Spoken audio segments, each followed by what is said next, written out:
नमस्कार, मैं हाँ शमी डावरा तो तुसी देख रहे हो SDTV प्राइम। दोस्तों SDTV प्राइम ते असी पिछले दिन ही नजायज़ माइनिंग नू लैके 4 वीडियोज़ बना के पोस्ट कीतियां सीगियां, जिस बारे सानू बहुत सारे लोगों के फोन कॉल्स आए, बहुत लोगों ने सानू एप्रीशिएट भी किया। ये वीडियोज़ प्रशासन तक भी पुजियां, प्रशासन भी चुकन्ना होया, उन्होंने भी कई कार्रवाइयां इस बारे कीतियां। की कार्रवाइयां हुई, मेरे नाल टिक्का याशवीर चंद आए हुए ने, उन्होंने नाल भी गलबात की है, वो गल भी तुहाडे सामने करांगे। लेकिन इन्हां कार्रवाइयां दे विचों जदों प्रशासन नाल मीटिंग हुई तो एक चीज़ नवीं सामने आई सी। वो गल ये सी भी असीं हमेशा गल कीती है कि कौन लोग ने जिहड़े धरती माँ दे नाल बलात्कार कर रहे हैं, ये कौन चोर ने जिन्हां दी चोरी रोकनी साडा सब दा फर्ज है। असीं चोर बना दिता उस किसान नूं जिसने अपनी धरती, अपनी ज़मीन कुछ पैसों के लिए, वाधू पैसों के लिए इन्हां लोकां नूं बलात्कार करन दे लई दे दित्ती। दूसरे माइनिंग वाले सन जिहड़े उहदे उत्ते JCBयां चला के, पोकलैनां चला के उस दे विचों, उस दे सीने दे विचों ये पत्थर ते रेता कढ़ के उस नाल लगातार बलात्कार करते हैं। तो तीसरे ने क्रैशर वाले जिहड़े इनू क्रश करते हैं, तो जिहड़े ना केवल 10-10, 15-15 फुट तक बल्कि 50-50, 60-60, 70-70 फुट तक के टोए पा के धरती माँ के नाल बलात्कार करते हैं। लेकिन दोस्तों ये तो चोर रह गए ना। चोर की माँ की गल असी किते छड्ड गए, क्योंकि कहा जाता है जदों तक चोर की माँ नूं नहीं मारिया जाता चोरी बंद नहीं होंदी। अज असी उन्हां चोरां की माँ की गल करनी है। अज असी इन्हां बलात्कारियों के पिछे जिहड़े इन्हां नूं शह दे रहे हैं उन्हां की गल करनी है। अज असी गल करनी है उन्हां लोकां की जिहड़ा सब कुछ जानते हुए भी अपनियां अखां बंद करके बैठे हुए ने भी कर लो जिन्ना बलात्कार तुसीं धरती माँ दा कर सकते हो, कर लो। दोस्तों उन्हां चोरां दी माँ दे विचों बहुत सारे लोगों नूं तुसीं जानते हो, समझते हो, लेकिन एक वो लोग ने जिहड़े उत्थे रॉयल्टी के नां ते करोड़ों रुपए इकट्ठे कर रहे हैं या जिन्हां कोलों करवाए जा रहे हैं। कहा जाता है कि जदों माइनस का ठेका हुंदा है ना, पूरे पंजाब दे विच इस बार 350 करोड़ के करीब का ठेका गया सीगा, जिस दे विचों 49 करोड़ रुपए के करीब का ठेका आनंदपुर साहब इलाके के आस पास दियां माइनस का दिता गया सीगा। वो माइनस जिस ठेकेदार ने लईआं उन्हें तो काम ही नहीं किया, उन्हें तो अगे सबलैट कर दित्तियां। सबलैट माइनिंग वाले आ गए, क्रशिंग वाले आ गए, तो फिर इन्हां दे उत्ते एक चैक लगा दिता। वो चैक सी रॉयल्टी इकट्ठा कर वालियां दे नाल। रॉयल्टी लफ्ज़ मैं यूज़ कर रहा, लेकिन अक्सर असी लफ्ज़ यूज़ करते हैं गुंडा पर्ची कट्टण वालियां दे नाल। भाव ये पैसा एक गुंडे जिन्होंने शह सी मुकम्मल तौर पर, चाहे वह राजनीतिक शह लै लो, चाहे प्रशासनिक अधिकारियों की शह लै लो, चाहे कितों होर दी शह लै लो, उस शह दे नाल ये गुंडा पर्ची इकट्ठी करन लग पे। क्रैशर वाले खुद मजबूर हो गए। माइनिंग लिए जिसने धरती दी है उसने तो कुछ लालच दे विच धरती दी है, लेकिन माइनिंग करने वाले जिन्हां ने उस धरती पर माइनिंग करनी सी, ਜਿਹੜੇ ਸਪॉट ਉਹਨਾਂ ਨੂੰ ਦਿੱਤੇ ਗਏ ਸੀ ਜਿੱਥੇ ਐਕਚੁਅਲੀ ਲੀਗਲੀ ਮਾਈਨਿੰਗ ਹੋਣੀ ਸੀ, ਉਹ ਤਾਂ ਬਚੇ ਰਹਿ ਗਏ, ਉਹਨਾਂ ਦੇ ਉੱਤੇ ਤਾਂ ਕੋਈ ਕਾਰਨ ਹੀ ਨਹੀਂ ਸੀ ਰਿਹਾ। ਜਦ ਕਿ ਇਹ ਗੁੰਡਾ ਪਰਚੀ ਵਾਲੇ, ਇਹ ਰਾਇਲਟੀ ਇਕੱਠੀ ਕਰਨ ਵਾਲੇ, ਮਾਈਨਿੰਗ ਕਰਨ ਵਾਲਿਆਂ ਨੂੰ ਕਹਿੰਦਾ ਸੀ ਕਿ ਇਹ ਤੁਸੀਂ ਬੇਸ਼ੱਕ ਇਸ ਜਗ੍ਹਾ ਦੇ ਉੱਤੇ ਕਰੋ ਨਾ ਕਰੋ, ਬਾਕੀ ਜਿਹੜੀ ਮਰਜ਼ੀ ਜਗ੍ਹਾ ਤੁਹਾਨੂੰ ਅਗਰ ਠੇਕੇ ਤੇ ਮਿਲਦੀ ਹੈ ਤੁਸੀਂ ਆਸੇ-ਪਾਸੇ ਦੀ ਜਗ੍ਹਾ ਦੇ ਉੱਤੇ ਆਪਣੀ ਮਾਈਨਿੰਗ ਕਰ ਲਓ। ਫਿਰ ਮਾਈਨਿੰਗ ਦਾ ਅਜਿਹਾ ਦੌਰ ਚੱਲਦਾ ਸੀ ਕਿ ਉਸ ਮਾਈਨਿੰਗ ਵਾਲੀ ਜਗ੍ਹਾ ਦੇ ਉੱਤੇ 80-80, 90-90, 100-100 फुट के डूंगे टोए पै जाते सन। तुसी देख सकते हो, देखे भी है पहला। फिर माइनिंग वाले क्रैशिंग ते आते सी, क्रैशर के उत्ते टिप्परां द्वारा, ट्रैक्टरां द्वारा, ट्रालियां द्वारा, ट्रकों द्वारा ये सारी क्रश की हुई जिन्ने माइनिंग मटीरियल सी ये बाहर जाता सी अलग अलग स्टेट्स दे विच। जदों ये भरिया जाता सी तां ये जिहड़े रॉयल्टी इकट्ठे करने वाले ने ये बकायदा नाके लगा के उन्हां कोलों पैसे इकट्ठे करते सन, चैक करते सन कि ये माइनिंग वालियां नूं पैसे दे के आया है कि नहीं गुंडे पर्ची दे। इन्हां ने नाके लगा के ਟਰੱਕ ਮਾਲਕਾਂ ਦੇ ਬਿੱਲ ਚੈੱਕ ਕੀਤੇ, ਅਸੀਂ ਤੁਹਾਨੂੰ ਬਿੱਲ ਵੀ ਦਿਖਾ ਦਿੰਨੇ ਆ। ਇਹ ਬਿੱਲ ਲੈ ਕੇ ਟਰੱਕ ਮਾਲਕ ਚੱਲਦੇ ਨੇ ਅੱਗੇ ਅੱਗੇ, ਫਿਰ ਇਹਨਾਂ ਨਾਕਿਆਂ ਦੇ ਉੱਤੇ ਦਿਖਾਉਂਦੇ ਨੇ ਕਿ ਸਾਡੇ ਕੋਲ ਬਿੱਲ ਹੈ। ਇਹ ਬਿੱਲ ਕਿਸ ਤਰ੍ਹਾਂ ਦਾ ਹੈ? ਇਹ ਬਿੱਲ ਤਾਂ ਤੁਸੀਂ ਮੰਨ ਨਹੀਂ ਸਕਦੇ, 5000 ਰੁਪਏ ਦੇ ਵਿੱਚ 30 ਟਨ ਮਾਲ ਲੱਦਿਆ ਜਾ ਰਿਹਾ, 60 ਟਨ ਮਾਲ ਲੱਦਿਆ ਜਾ ਰਿਹਾ, ਸਿਰਫ 5-5000 ਰੁਪਏ ਦੇ ਵਿੱਚ।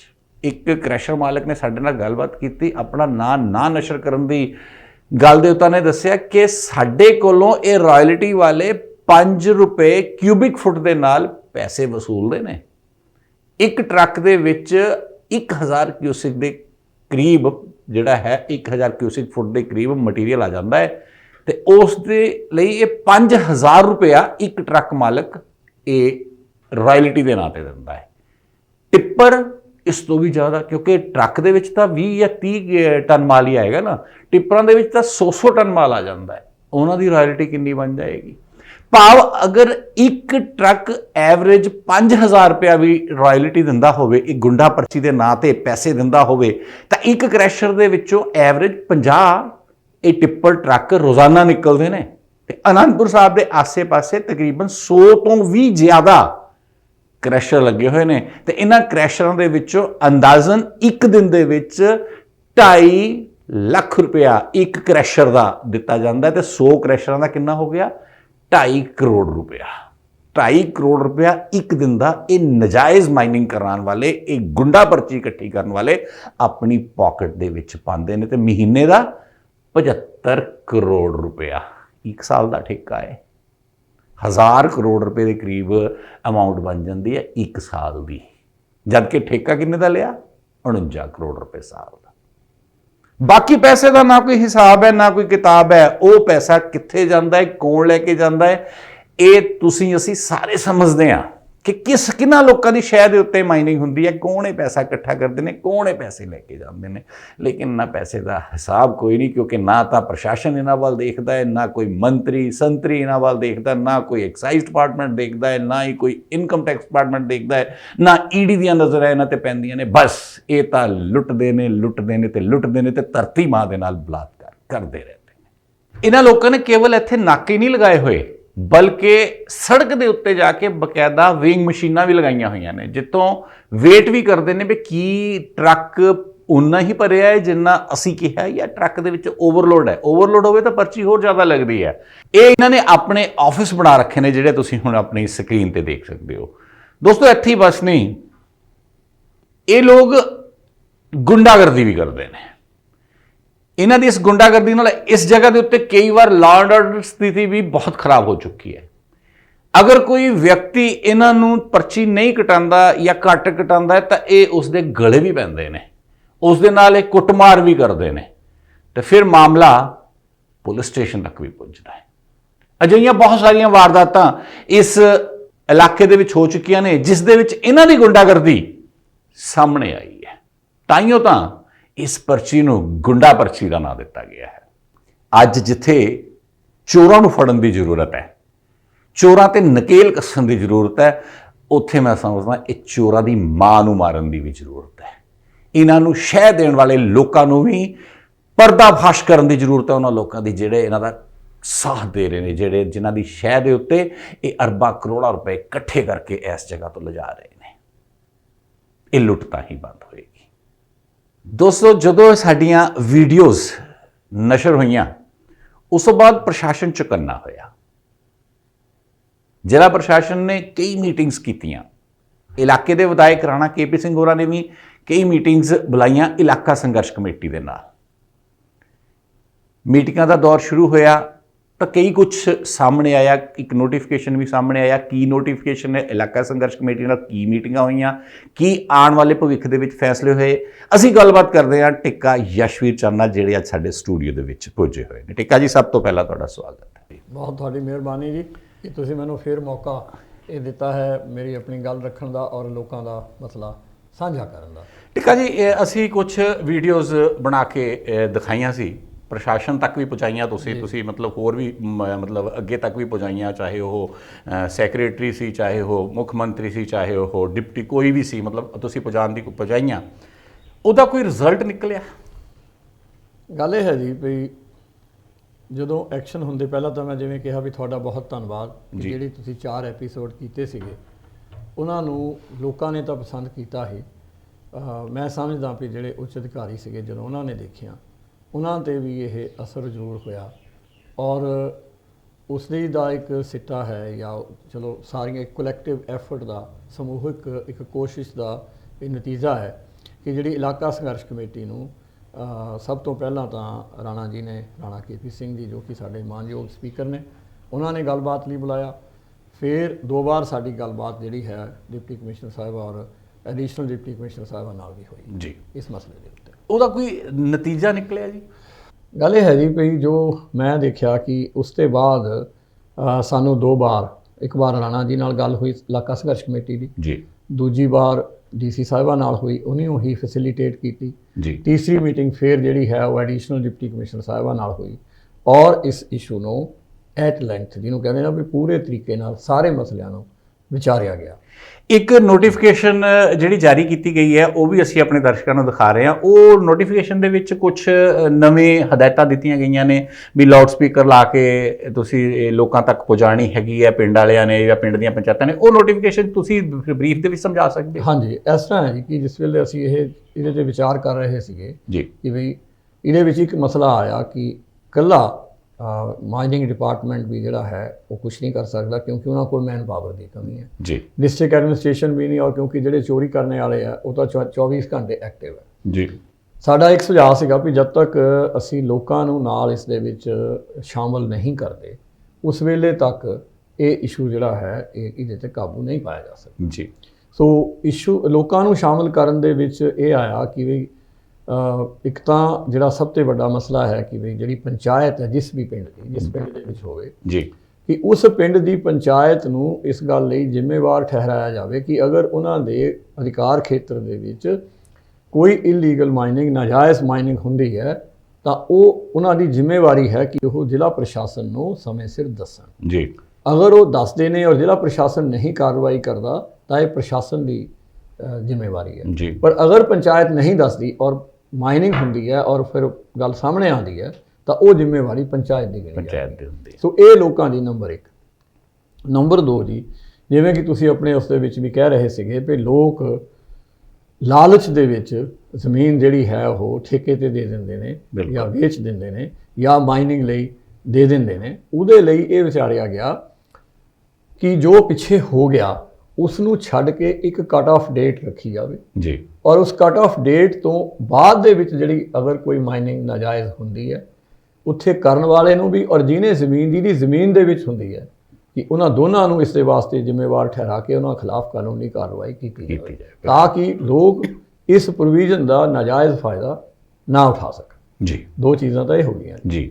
ਤੀਜੀ ਇਹ ਵੀ ਹੈ ਕਿ ਵੀ ਲੋਕਾਂ ਨੂੰ ਇਸ ਗੱਲ ਦਾ ਜਾਗਰੂਕ ਕਿਵੇਂ ਕਰਾਇਆ ਜਾਵੇ। ਬਿਲਕੁਲ, ਉਹ ਇਹ ਹੈ ਕਿ ਉਸ ਦੇ ਲਈ ਪਿੰਡਾਂ ਦੇ ਵਿੱਚ ਮੁਨਾਦੀ ਕਰਾਈ ਜਾਵੇ ਔਰ ਜਿਹੜੇ PA ਸਿਸਟਮ ਹੈ ਪਿੰਡਾਂ ਦੇ ਵਿੱਚ ਗੁਰਦੁਆਰਾ ਸਾਹਿਬਾਨ 'ਚ ਜਾਂ ਮੰਦਿਰ 'ਚ ਲੱਗੇ ਹੋਏ ਨੇ ਉੱਥੇ ਵੀ ਬਾਰ-ਬਾਰ ਲੋਕਾਂ ਨੂੰ ਇਸ ਗੱਲ ਤੋਂ ਜਾਗਰੂਕ ਕਰਾਇਆ ਜਾਵੇ ਕਿ ਅਗਰ ਤੁਸੀਂ ਆਪਣੀ ਜ਼ਮੀਨ ਮਾਈਨਿੰਗ ਵਾਸਤੇ ਦਿੰਦੇ ਹੋ ਔਰ ਉੱਥੇ ਮਾਈਨਿੰਗ ਨਾਜਾਇਜ਼ ਹੁੰਦੀ ਹੈ, ਨਾਜਾਇਜ਼ ਤੋਂ ਭਾਵ ਹੈ ਕਿ ਕੋਈ ਵੀ ਮਾਈਨਿੰਗ ਜਿਹੜੀ ਚਾਹੇ ਉਹ ਲੀਗਲ ਵੀ ਸਾਈਟ ਹੋਵੇ, ਜੇ ਮਾਈਨਿੰਗ ਉੱਥੇ 10 ਫੁੱਟ ਤੋਂ ਜ਼ਿਆਦਾ ਗਹਿਰੀ ਹੁੰਦੀ ਹੈ ਜੀ ਤਾਂ ਉਹ ਜਿਹੜੀ ਹੈ ਨਾਜਾਇਜ਼ ਗਿਣੀ ਜਾਂਦੀ। ਬਿਲਕੁਲ। ਸੋ ਉਹ ਜਿਹੜੀ ਚੀਜ਼ ਹੈ ਔਰ ਜਿਹੜੀਆਂ ਸਾਈਟਾਂ ਮਨਜ਼ੂਰ ਨਹੀਂ ਹੈ ਉੱਥੇ ਤਾਂ ਚਾਹੇ ਤੁਸੀਂ 1 ਫੁੱਟ ਕਰੋ ਚਾਹੇ 2 ਫੁੱਟ ਕਰੋ ਉਹ ਤਾਂ ਨਾਜਾਇਜ਼ ਜੀ।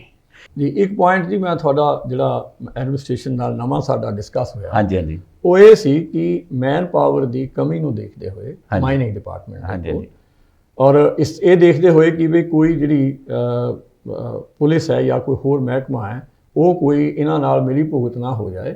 ਇੱਕ DC ਸਾਹਿਬ ਦਾ ਨਾਲ ਸੁਝਾਅ ਦੇ ਵਿੱਚ ਇੱਕ ਇਹ ਚੀਜ਼ ਆਈ ਕਿ ਇੱਕ ਫਲਾਈਂਗ ਸਕੁਐਡ ਜਿਹੜਾ ਹੈ ਉਹ ਬਣਾਇਆ ਜਾਵੇ ਜਿਸ ਦੇ ਵਿੱਚ 2 ਬੰਦੇ ਜਿਹੜੇ ਨੇ DC ਸਾਹਿਬ ਮੇਰਾ ਖਿਆਲ ਹੈ ਉਹਨਾਂ ਦਾ ਇਹ ਵਿਚਾਰ ਹੈ ਕਿ PAP ਤੋਂ ਲਏ ਜਾਣ, ਇੱਕ ਜਿਹੜਾ ਹੈ ਮਾਈਨਿੰਗ ਡਿਪਾਰਟਮੈਂਟ ਤੋਂ ਲਿਆ ਜਾਵੇ ਔਰ ਇੱਕ ਵਾਲੰਟੀਅਰ ਜਿਹੜਾ ਹੈ ਉਹ ਇਲਾਕਾ ਸੰਘਰਸ਼ ਕਮੇਟੀ ਪਿੰਡਾਂ ਦੇ ਮੁਤਾਬਕ ਜਿੱਦਾਂ ਇੱਕ ਪਿੰਡ 'ਚੋਂ ਇੱਕ ਬੰਦਾ ਦੇਗੀ ਜਿਹੜਾ ਕਿ ਇਸ ਚੀਜ਼ ਨੂੰ ਕੋਆਰਡੀਨੇਟ ਕਰਾਏਗਾ।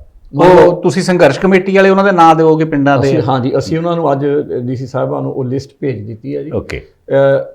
ਫਲਾਈਂਗ ਸਕੁਐਡ ਜਦ ਤੱਕ ਕੰਸਟੀਟਿਊਟ ਹੋਏਗਾ ਉਸ ਵੇਲੇ ਤੱਕ, ਕਿਉਂਕਿ 1 ਜੁਲਾਈ ਤੋਂ ਜਿਹੜੀ ਲੀਗਲ ਮਾਈਨਿੰਗ ਹੈ ਉਹ ਵੀ ਬੰਦ ਹੋ ਜਾਂਦੀ ਰਿਪਲੈਨਿਸ਼ਮੈਂਟ ਪੀਰੀਅਡ ਕਰਕੇ। ਓਕੇ। ਸੋ ਉਸ ਵੇਲੇ ਡੀਸੀ ਜਿਹੜੇ ਆਪਣਾ ਸਾਹਿਬ ਨੇ ਉਹ ਇੱਕ ਰੋਸਟਰ ਡਿਊਟੀ ਇੱਕ ਰਜਿਸਟਰ ਲਗਾਉਂਦੇ ਹੁੰਦੇ ਨੇ ਜੀ, ਜਿਹਦੇ ਵਿੱਚ ਅਲੱਗ-ਅਲੱਗ ਡਿਪਾਰਟਮੈਂਟਸ ਤੋਂ ਲੈ ਕੇ ਅਫਸਰਾਂ ਨੂੰ 24 ਘੰਟੇ ਦੇ ਲਈ ਡਿਊਟੀ ਤੇ ਲਾਇਆ ਜਾਂਦਾ ਔਰ ਉਹ 3 ਮਹੀਨੇ 24/7 ਜਿਹਨੂੰ ਕਹਿੰਦੇ ਨਾ ਉਹ ਡਿਊਟੀ ਚੱਲੇਗੀ।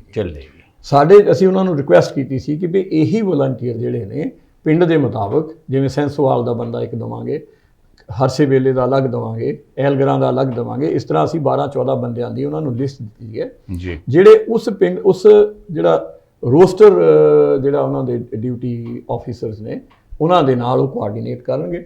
ਅਗਰ ਕਿਤੇ ਮਾਈਨਿੰਗ ਹੁੰਦੀ ਹੈ ਜਾਂ ਮਸ਼ੀਨ ਲੱਗਦੀ ਹੈ ਇਸ ਪੀਰੀਅਡ ਦੇ ਵਿੱਚ ਉਹ ਇਹਨਾਂ ਨੂੰ ਇਨਫੋਰਮ ਕਰਨਗੇ ਔਰ ਉਹ ਜਿਹੜੇ ਅਫਸਰ ਹੈ ਅੱਗੇ ਪੁਲਿਸ ਨੂੰ ਬੁਲਾਉਣਗੇ ਜਾਂ ਜਿਹੜੀ ਵੀ ਹੈ ਕਾਰ ਉਹਦੀਆਂ ਮੋਡੈਲਿਟੀਜ਼ ਮੇਰਾ ਖਿਆਲ ਹੈ ਵਰਕਆਊਟ ਹੋ ਰਹੀਆਂ ਨੇ। ਸਾਨੂੰ ਆਸ ਹੈ ਕਿ ਜੋ ਅਸੀਂ ਇੰਟੈਂਟ ਡੀਸੀ ਸਾਹਿਬ ਦਾ ਔਰ ਏਡੀਸੀ ਸਾਹਿਬਾ ਦਾ ਦੇਖਿਆ ਕਿ ਇਹਦੇ ਵਿੱਚ ਉਮੀਦ ਹੈ ਸਾਨੂੰ ਵੀ ਇਸ ਦੇ ਵਿੱਚੋਂ ਇਹਦੇ ਸਿੱਟੇ ਜਿਹੜੇ ਹੈ ਉਹ ਪੋਜ਼ਿਟਿਵ ਨਿਕਲਣਗੇ। ਤੇ ਡੀਸਿਲਟਿੰਗ ਦੀ ਗੱਲ ਕਰੀਏ ਆਪਾਂ ਵੀ ਡੀਸਿਲਟਿੰਗ ਵੀ ਤੁਸੀਂ ਪਿੱਛੇ ਅਸੀਂ ਜਦੋਂ ਪ੍ਰੋਗਰਾਮ ਕੀਤਾ ਸੀ ਤੁਸੀਂ ਕਿਹਾ ਸੀ ਡੀਸਿਲਟਿੰਗ ਹਲੇ ਤੱਕ ਤਾਂ ਨਹੀਂ ਹੋ ਰਹੀ, ਲੇਕਿਨ ਹੁਣ ਅਸੀਂ ਗਏ ਤਾਂ ਸਾਡੀ ਜਾਣਕਾਰੀ 'ਚ ਆਇਆ ਵੀ ਡੀਸਿਲਟਿੰਗ ਵੀ ਸ਼ੁਰੂ ਕਰ ਦਿੱਤੀ ਗਈ ਹੈ ਤੇ ਉਹ ਦਰਿਆ ਦੇ ਵਿੱਚੋਂ ਜਿਹੜਾ ਹੈ ਮਾਈਨਿੰਗ ਕਰਨੀ ਸ਼ੁਰੂ ਕਰ ਦਿੱਤੀ ਗਈ ਹੈ। ਗੱਲ ਇਹ ਹੈ ਡਾਵਰਾ ਸਾਹਿਬ ਜਿਹੜਾ ਇਹਨਾਂ ਨੇ ਦੋਨਾਂ ਚੀਜ਼ਾਂ ਨੂੰ ਗੱਡਮੱਡ ਕਰ ਦਿੱਤਾ ਜੀ। ਮਾਈਨਿੰਗ ਜਿਹੜੀ ਹੈ ਇਹ ਅਗਰ ਤੁਸੀਂ ਕਿਸੇ ਜਗ੍ਹਾ ਕਰਨੀ ਹੋਵੇ ਇਸ ਦੀ ਇਜਾਜ਼ਤ ਮੈਂ ਜਿਵੇਂ ਪਹਿਲੇ ਵੀ ਦੱਸਿਆ ਸੀ ਇਹ ਕੇਂਦਰ ਤੋਂ ਲੈਣੀ ਪੈਂਦੀ ਜੀ। ਸਿਲਟਿੰਗ ਜਿਹੜੀ ਹੈ ਉਹਦੀ ਇਜਾਜ਼ਤ ਜਿਹੜੀ ਹੈ ਉਹ ਸਟੇਟ ਦੇ। ਸੋ ਇਹਨਾਂ ਨੇ ਮਾਈਨਿੰਗ ਨੂੰ ਬਦਲ ਕੇ ਸ਼ਬਦ ਨੂੰ ਡੀਸਿਲਟ ਕਰ ਦਿੱਤਾ। ਓਕੇ। ਔਰ ਡੀਸਿਲਟਿੰਗ ਦੀ ਆੜ ਦੇ ਵਿੱਚ ਇਹ ਔਰ ਉਹਨਾਂ ਨੇ ਜਿਵੇਂ ਆਪਾਂ ਪਹਿਲਾਂ ਵੀ ਦੱਸਿਆ ਅਸੀਂ ਉਹ ਹਾਈ ਕੋਰਟ ਦੇ ਵਿੱਚ ਵੀ ਇਸ਼ੂ ਲਿਆ ਕਿ ਇਹਨਾਂ ਨੇ ਟੈਂਡਰਿੰਗ ਪ੍ਰੋਸੀਜਰ ਵੀ ਬਦਲਿਆ ਜੀ, ਇਹਨਾਂ ਨੇ ਅਲਾਟਮੈਂਟ ਪ੍ਰੋਸੀਜਰ ਵੀ ਬਦਲਿਆ, ਇਹਨਾਂ ਨੇ ਅਲਾਟਮੈਂਟ ਜਿਹੜੀ ਕਲੀਅਰੈਂਸ ਸੈਂਟਰ ਨੂੰ ਲੈਣੀ ਪੈਂਦੀ ਉਸ ਨੂੰ ਵੀ ਇਹਨਾਂ ਨੇ ਸਰਕਮਵੈਂਟ ਕੀਤਾ, ਬਾਈਪਾਸ ਕੀਤਾ ਜੀ। ਭਾਵ ਇਹ ਹੈ ਕਿ ਕੋਈ ਵੀ ਕਾਨੂੰਨ ਕਾਇਦਾ ਐਸਾ ਨਹੀਂ ਥਾ ਜਿਹੜਾ ਸਰਕਾਰ ਨੇ ਮਾਈਨਿੰਗ ਨੂੰ ਡੀਸਿਲਟਿੰਗ 'ਚ ਕਨਵਰਟ ਕਰਕੇ ਇਹਨਾਂ ਹੀ ਠੇਕੇਦਾਰਾਂ ਨੂੰ ਇਹ ਠੇਕਾ ਦੇਣ ਦੇ ਵਿੱਚ ਨਹੀਂ ਵਰਤਿਆ। ਇਹਦਾ ਐਂ ਲੱਗਦਾ ਹੈ ਕਿ ਜਿਵੇਂ ਸਰਕਾਰ ਕੈਪਟਨ ਅਮਰਿੰਦਰ ਸਿੰਘ ਨਹੀਂ ਜਿਵੇਂ ਜਿਹੜੀ ਸਿੰਡੀਕੇਟ ਹੈ ਜਿਹੜੀ ਮਾਈਨਿੰਗ ਸਿੰਡੀਕੇਟ ਪੰਜਾਬ ਦੇ ਵਿੱਚ ਬਣ ਚੁੱਕੀ ਹੈ ਜਿਹਦੇ ਵਿੱਚ ਹਰ ਕਿਸਮ ਦੇ ਲੋਕ ਜਿਹੜੇ ਨੇ ਸਿਆਸੀ ਲੋਕ ਵੀ ਨੇ ਜਿਹਦੇ ਵਿੱਚ ਬਾਹਰੋਂ ਵੀ ਲੋਕ ਆਏ ਹੋਏ ਨੇ। ਮੈਂ ਇੱਥੇ ਕਿਸੇ ਦੀ ਨਾਂ ਨਹੀਂ ਲੈਣਾ ਚਾਹੁੰਦਾ ਪਰ ਸਾਰੀ ਦੁਨੀਆ ਜਾਣਦੀ ਹੈ। ਉਹਨਾਂ ਨੂੰ ਉਹ ਸਰਕਾਰ ਉਹ ਡਾਇਰੈਕਸ਼ਨਸ ਦਿੰਦੇ ਨੇ ਜੀ ਔਰ ਸਰਕਾਰ ਜਿਹੜੀ ਹੈ ਉਹ ਉਹਨਾਂ ਡਾਇਰੈਕਸ਼ਨਸ ਨੂੰ ਫਾਲੋ ਕਰਦੀ ਹੈ ਕਿ ਜਿਵੇਂ ਕਿਵੇਂ ਇਹਨਾਂ ਨੂੰ ਫੈਸਿਲੀਟੇਟ ਕੀਤਾ ਜਾਵੇ। ਸਰਕਾਰ ਤਾਂ ਇੱਕ ਫੈਸਿਲੀਟੇਟਰ ਬਣੀ ਹੋਈ ਹੈ, ਉਹਨਾਂ ਦੇ ਹੱਥ ਦੀ ਕਠਪੁਤਲੀ ਹੈ। ਇੱਕ ਮੈਂ ਮੁੱਦਾ ਜਦੋਂ ਮੈਂ ਹੁਣ 4 ਐਪੀਸੋਡ ਤੋਂ ਬਾਅਦ ਲੋਕਾਂ ਨੇ ਮੇਰੇ ਨਾਲ ਸਾਂਝਾ ਕੀਤਾ ਉਹ ਬੜਾ ਵੱਡਾ ਸੀ, ਜਿਹੜੇ ਰਾਇਲਟੀ ਇਕੱਠੇ ਕਰਦੇ ਨੇ ਜਾਂ ਗੁੰਡਾ ਪਰਚੀ ਦਿੰਦੇ ਨੇ, ਉਹ ਤੁਹਾਡੀ ਨਜ਼ਰ 'ਚੋਂ ਕੌਣ ਨੇ, ਕਿਸ ਤਰ੍ਹਾਂ ਦੇ ਨੇ, ਕਿਹੜੇ ਲੋਕ ਨੇ ਜਿਹੜੇ ਗੁੰਡਾ ਪਰਚੀ ਇਕੱਠੀ ਕਰ ਰਹੇ ਨੇ? ਰਾਵਰਾ ਸਾਹਿਬ, ਮਾਈਨਿੰਗ ਔਰ ਕ੍ਰਸ਼ਿੰਗ ਜੀ ਜੇ ਅਸੀਂ ਚਾਹੇ ਤਾਂ ਇਹਨਾਂ ਨੂੰ ਅਸੀਂ ਇੱਕ ਪ੍ਰੋਫੈਸ਼ਨ ਗਿਣ ਲਈਏ ਜੀ, ਚਾਹੇ ਇਹਨਾਂ ਨੂੰ ਅਸੀਂ 2 ਗਿਣ ਲਈਏ ਜੀ। ਮੈਂ ਕੋਈ ਵੀ ਬਿਜ਼ਨਸ ਐਸਾ ਨਹੀਂ ਦੇਖਿਆ ਜਿਸ ਦੇ ਵਿੱਚ 100% ਝੂਠ ਔਰ 100% ਹੇਰਾਫੇਰੀ ਨਾ ਹੋਵੇ ਜੀ। ਦੁਨੀਆ ਦਾ ਸ਼ਾਇਦ ਇੱਕ ਇਹੋ ਜਿਹਾ ਮਤਲਬ ਬਿਜ਼ਨਸ ਹੈ ਜਿਸ ਦੇ ਵਿੱਚ 100% ਝੂਠ ਔਰ 100% ਕਰਪਸ਼ਨ ਹੈ ਔਰ ਸਾਰਾ ਹੀ ਇਹ ਗਲਤ ਹੈ ਜੀ।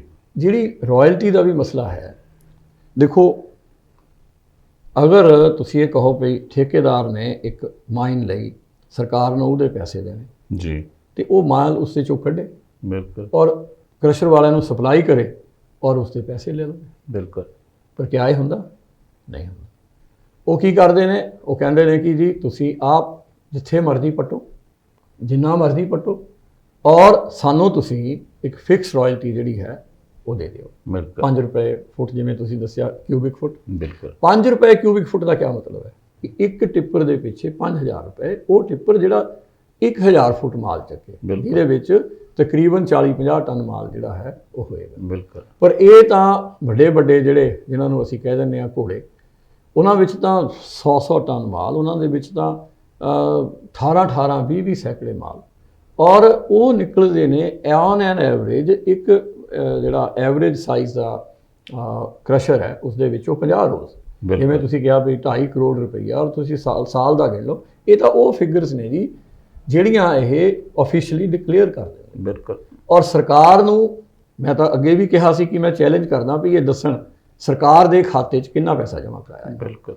ਸਰਕਾਰ ਇਹ ਸਾਰੇ ਨਿਯਮਾਂ ਨੂੰ ਤੋੜਨ ਦੇ ਲਈ ਜਸਟੀਫਿਕੇਸ਼ਨ ਕੀ ਦਿੰਦੀ ਹੈ ਕਿ ਇਹਦੀ ਪਿਛਲੀ ਸਰਕਾਰ ਦੇ ਵਿੱਚ ਸਿਰਫ 50 ਕਰੋੜ ਰੁਪਇਆ ਆਉਂਦਾ ਸੀ, ਜਦ ਤੋਂ ਅਸੀਂ ਆਏ ਹਾਂ ਅਸੀਂ ਉਹ ਰਕਮ ਵਧਾ ਕੇ 350 ਕਰੋੜ ਰੁਪਇਆ ਸਰਕਾਰ ਦਾ ਰੈਵਨਿਊ ਕਰ ਦਿੱਤਾ ਜੀ। ਮੈਨੂੰ ਇੱਕ ਗੱਲ ਕੋਈ ਸਮਝਾਵੇ, ਪੰਜਾਬ ਸਰਕਾਰ ਦਾ ਜਿਹਦਾ ਕਿ ਸਾਲ ਦਾ ਘੱਟੋ ਘੱਟ ਲੱਖ ਕਰੋੜ ਦਾ ਜਿਹੜਾ ਬਜਟ ਹੋਏਗਾ, ਜਾਂ ਮੈਨੂੰ ਫਿਗਰਸ ਐਗਜ਼ੈਕਟ ਇਸ ਵੇਲੇ ਯਾਦ ਨਹੀਂ ਹੈਗੀਆਂ, ਉੱਥੇ 340 ਕਰੋੜ ਕਿੰਨਾ ਕੁ ਮਾਇਨਾ ਰਖਾਉਂਦਾ ਹੈ। ਬਿਲਕੁਲ।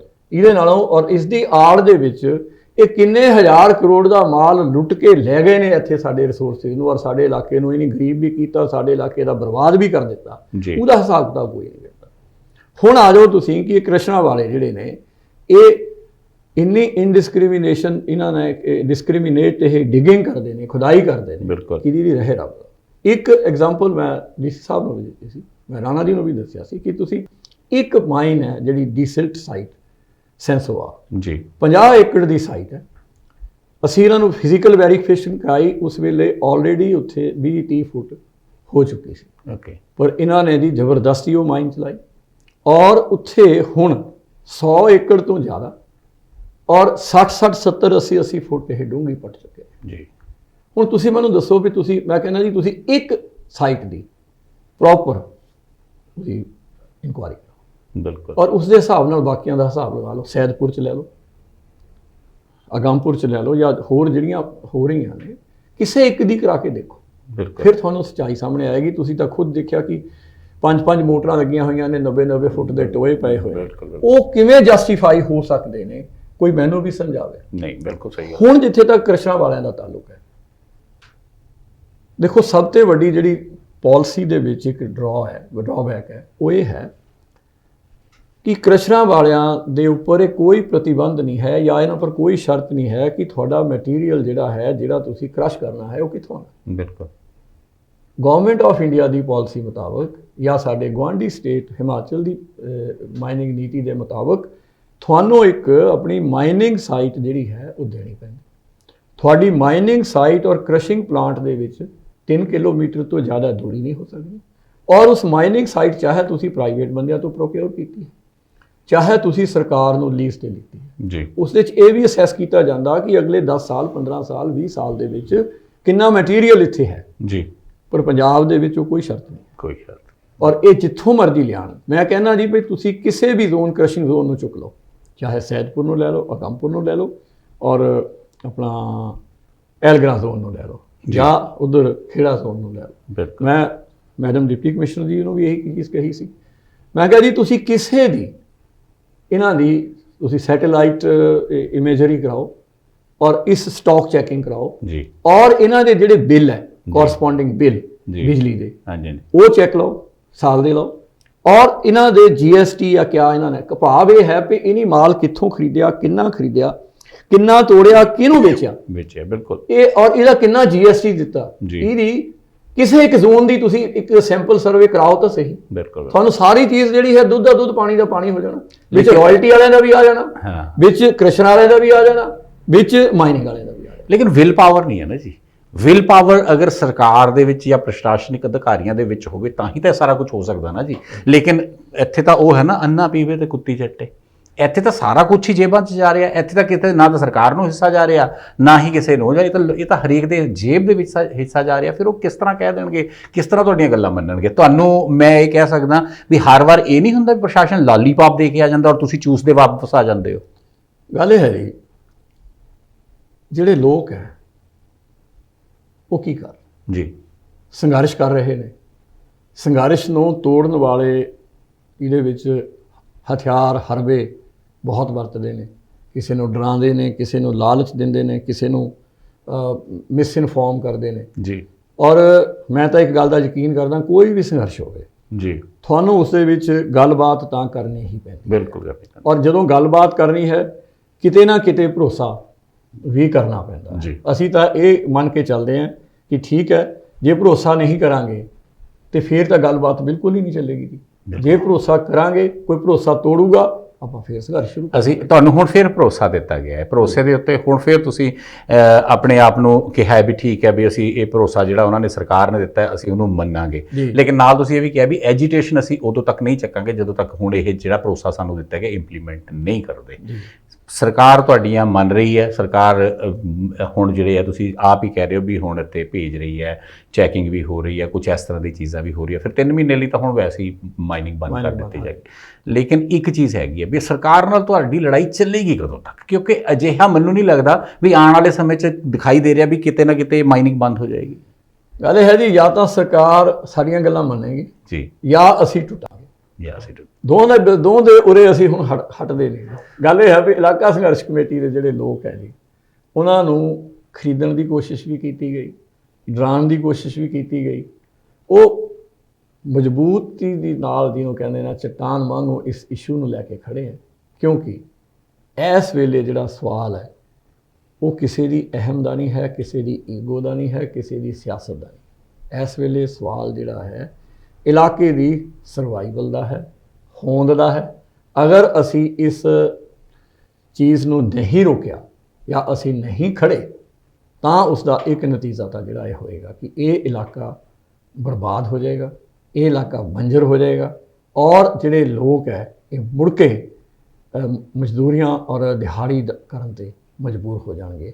ਇਹ ਤਾਂ ਇਸ ਤੋਂ ਮੈਨੂੰ ਇਸ ਦੇ ਵਿੱਚ ਕੋਈ ਦੋ ਰਾਏ ਨਹੀਂ। ਪਰ ਇੱਕ ਚੀਜ਼ ਮੈਂ ਜ਼ਰੂਰ ਕਹਾਂਗਾ ਕਿ ਸਾਡੇ ਇਸ ਸੰਘਰਸ਼ ਦਾ ਨਤੀਜਾ ਇੱਕ ਤਾਂ ਹੈ ਕਿ ਸਰਕਾਰ ਵੀ, ਪ੍ਰਸ਼ਾਸਨ ਵੀ ਤੇ ਪੋਲੀਟੀਕਲ ਲੀਡਰਸ਼ਿਪ ਵੀ ਇਸ ਗੱਲ ਤੇ ਤਾਂ ਆ ਗਈ ਹੈ ਕਿ ਦਰਿਆ ਦੇ ਵਿੱਚ ਸਿਲਟਿੰਗ ਤਾਂ ਜਿਹੜਾ ਹੈ ਇੱਕ ਬਹੁਤ ਹੀ ਬਰਬਾਦੀ ਵਾਲਾ ਸਟੈਪ ਹੈ। ਸਾਨੂੰ ਉਮੀਦ ਹੈ ਕਿ ਇਹ ਨੋਟੀਫਿਕੇਸ਼ਨ ਆਉਣ ਵਾਲੇ ਦਿਨਾਂ ਦੇ ਵਿੱਚ ਵਾਪਸ ਹੋ ਜਾਏਗੀ ਔਰ ਦਰਿਆ ਸਵਾਂ ਦੇ ਵਿੱਚ ਜਿਹੜੀ ਮਾਈਨਿੰਗ ਹੈ ਲੀਗਲ ਤਾਂ ਹੁਣ ਬਚੀ ਨਹੀਂ, ਤੇ ਇਹ ਮਾਈਨਿੰਗ ਜਿਹੜੀ ਹੈ ਜਿਵੇਂ ਅਗਰ ਸਿੰਸੀਅਰਲੀ ਐਡਮਿਨਿਸਟ੍ਰੇਸ਼ਨ ਇਸ ਆਪਣਾ ਫਲਾਈਂਗ ਸਕੁਐਡ ਔਰ ਰੋਸਟਰ ਵਾਲੀ ਜਿਹੜੀਆਂ ਡਿਊਟੀਜ਼ ਹੈ ਇਹਨਾਂ ਨੂੰ ਸਿੰਸੀਅਰਲੀ ਅਗਰ ਇਹਨੂੰ ਲਾਗੂ ਕਰ ਦਿੰਦੇ ਨੇ ਤੇ ਇਹ ਮਾਈਨਿੰਗ ਬੰਦ ਵੀ ਹੋਏਗੀ। ਪਰ ਇਹੀ ਮਾਈਨਿੰਗ ਦਾ ਹਾਲ ਜਿਹੜਾ ਹੈ ਆਪਣਾ ਸ਼ਿਵਾਲਿਕ ਹਿਲਸ ਜਿਹੜਾ ਖੇੜਾ ਕਲਮੋਟ ਹੈ ਇਸ ਜ਼ੋਨ ਦੇ ਵਿੱਚ ਵੀ ਹੋਏਗਾ। ਕਿ ਇਸ ਸੰਘਰਸ਼ ਨੂੰ ਜਦੋਂ ਅਸੀਂ ਤੇਜ਼ ਕਰਨ ਦਾ ਫੈਸਲਾ ਕੀਤਾ ਤਾਂ ਅਸੀਂ ਜਿੰਨੀਆਂ ਵੀ ਸਾਡੇ ਅਨੰਦਪੁਰ ਔਰ ਨੂਰਪੁਰ ਬੇਦੀ ਦੇ ਇਲਾਕੇ ਦੇ ਵਿੱਚ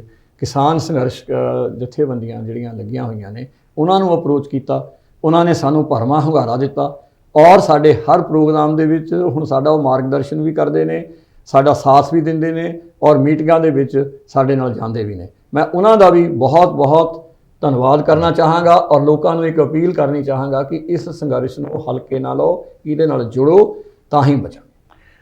ਸੋ ਸੁਣਿਆ ਤੁਸੀਂ ਦੋਸਤੋ ਸਾਰੀ ਗੱਲ ਦਾ ਵੀ ਕਿਸ ਤਰ੍ਹਾਂ ਇਹ ਗੁੰਡਾ ਪਰਚੀ ਵਾਲੇ ਸਾਡੇ ਇਲਾਕੇ ਨੂੰ ਲੁੱਟ ਕੇ ਖਾ ਰਹੇ ਨੇ, ਕਿਸ ਤਰ੍ਹਾਂ ਇਹ ਨਜਾਇਜ਼ ਮਾਈਨਿੰਗ ਕਰਨ ਵਾਲੇ ਇਲਾਕੇ ਦੇ ਵਿੱਚ ਨਜਾਇਜ਼ ਮਾਈਨਿੰਗ ਕਰ ਕਰਕੇ ਪਾਣੀ ਦੇ ਲੈਵਲ ਨੂੰ ਘਟਾ ਰਹੇ ਨੇ, ਤੇ ਕਿਸ ਤਰ੍ਹਾਂ ਸਰਕਾਰ ਹੁਣ ਨਵੇਂ ਫਾਰਮੂਲੇ ਲਿਆ ਕੇ ਨਵੇਂ ਨੋਟੀਫਿਕੇਸ਼ਨ ਲਗਾ ਕੇ ਇੱਕ ਨਵੇਂ ਤਰੀਕੇ ਦੀ ਮਾਈਨਿੰਗ ਡੀਸਿਲਟਿੰਗ ਦੇ ਰੂਪ ਦੇ ਵਿੱਚ ਕਰਾਉਣ ਜਾ ਰਹੀ। ਸੰਘਰਸ਼ ਤਾਂ ਸਾਡਾ ਹੱਕ ਹੈ ਔਰ ਸੰਘਰਸ਼ ਇਹ ਸੰਘਰਸ਼ ਕਮੇਟੀ ਕਰਦੀ ਵੀ ਰਹੇਗੀ। ਜ਼ਰੂਰਤ ਹੈ ਇਲਾਕਾ ਵਾਸੀਆਂ ਨੂੰ ਇਕਜੁੱਟ ਹੋਣ ਦੀ। ਆਓ ਇਕਜੁੱਟ ਹੋਈਏ ਤੇ ਅਸੀਂ ਇਹਨਾਂ ਦੇ ਮੋਢੇ ਦੇ ਨਾਲ ਮੋਢਾ ਜੋੜ ਕੇ ਸਰਕਾਰ ਤੇ ਇਸ ਗੈਰ ਕਾਨੂੰਨੀ ਮਾਈਨਿੰਗ ਵਾਲਿਆਂ ਦੇ ਵਿਰੁੱਧ ਆਪਣਾ ਬਿਗਲ ਇਸੇ ਤਰ੍ਹਾਂ ਵਜਾਉਂਦੇ ਰਹੀਏ। ਬਹੁਤ ਬਹੁਤ ਤੁਹਾਡਾ ਧੰਨਵਾਦ।